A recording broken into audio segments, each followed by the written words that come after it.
ტელევიზია ინკოგნიტოს ნორჩი ჟურნალისტი და ამავდროულად სკოლა ახალი ქართული გიმნაზიის მოსწავლე ანი ხოხობერიძე მოგესალმებით. დღეს ჩემ მეორე სიუჟეტი მინდა შემოგთავაზოთ, თუმცა სანამ სიუჟეტის თემას გავამხარ, ყოველი ხუთშაბათი დღე და მანჩა საინტერესო ლექციები გვეხმარება ნორჩ ჟურნალისტებს, თქვენამდე მოვიტანოთ საინტერესო პოზიტიური და ინფორმაციით სავსე სიუჟეტები. ინკოგნიტო საერთოდ განსაკუთრებული შემთხვევაა ჩემი აზრით ქართულ ჟურნალისტიკაში და ქართულ სატელევიზიო სივრცეში.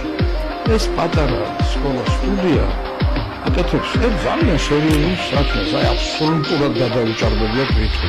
აქ არაფერი არ არის ფორმალური, არაფერი არ არის ბანალური. არის პირდაპირ ცხოვრება, აქ იწყება ჟურნალისტის ცხოვრება.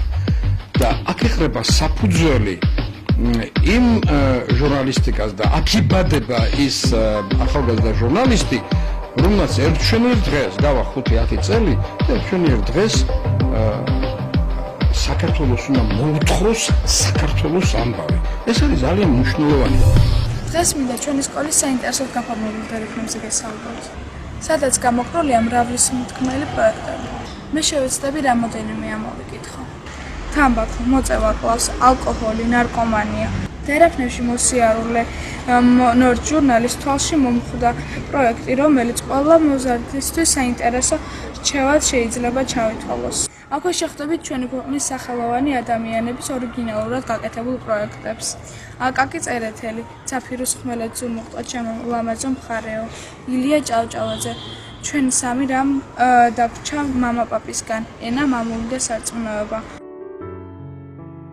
კითხულო, ჩემო შორეულო მეგობარო, გაასეირნე შენი თვალები ამ სტრიქონებზე და მათ ასო აკენკონ ჩემი ლექსი. მე ხომ იგი ზუსტად ისეთი თვალებისთვის დავწერე, როგორც შენ გაქვს. არიან ბავშვები, რომლის საყვარელი საგანი არის მათემატიკა. ამ ბავშვებმა მათემატიკის სიყვარული გვანახეს პროექტებით. ჩვენ გვიყვარს მათემატიკა.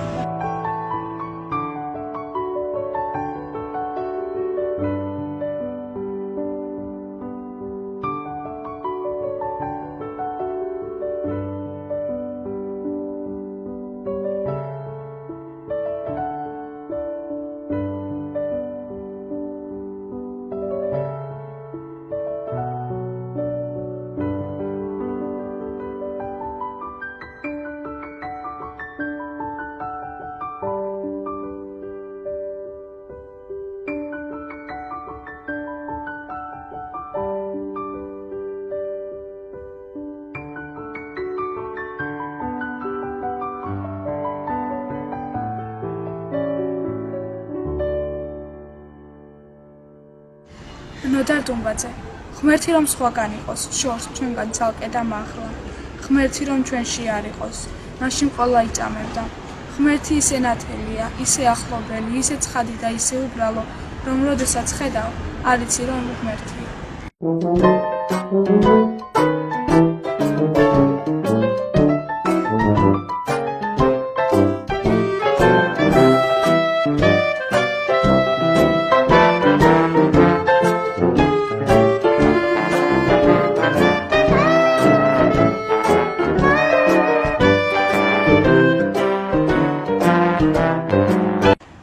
ტელევიზია ინკოგნიტოს ნორჩი ჟურნალისტი და ამავდროულად სკოლა ახალი ქართული გიმნაზიის მოსწავლე ანი ხოხობერიძე ასე ორიგინალურად ვასრულებ ჩემს სიუჟეტს.